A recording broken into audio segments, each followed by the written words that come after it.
Jared White here, True Compass Advisors. Welcome to the new office, and now it's time for our first market update. Let's start with the Fed. Kevin Warsh has now taken over as the new Federal Reserve Chair, and the Fed's current target range for short-term interest rates is between 3.5% and 3.75. Inflation is still running above the Fed's 2% target rate. In the latest PCE inflation rating was 3.8% year over year. So while investors and the president would love lower rates, the Fed still has to be careful. So why are markets dancing around all-time highs? There are a few reasons, but first and foremost, corporate earnings have been coming in much higher than expected. S&P 500 earnings growth for the first quarter tracked 28.4%, with 84% of companies beating their earnings estimates. That right there is a major support for stock prices. Secondarily, and this is a major theme I've been talking about for a while, the AI and technology boom is really pushing the market higher. Investors are not just buying markets because they think rates are going to come down. They are also paying for future growth, productivity, and earnings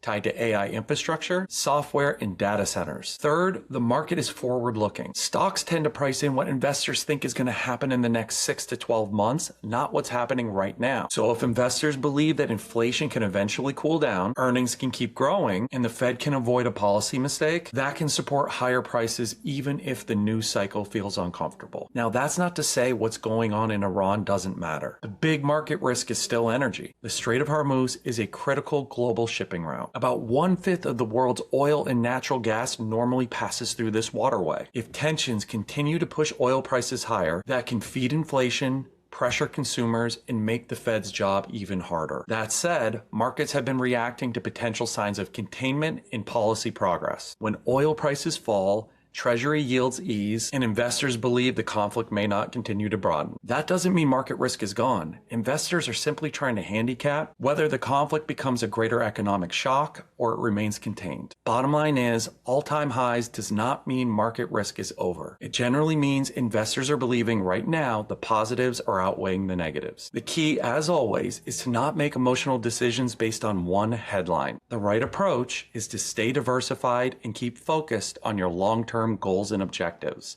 I hope that helps. As always, feel free to give me a call if you have any questions.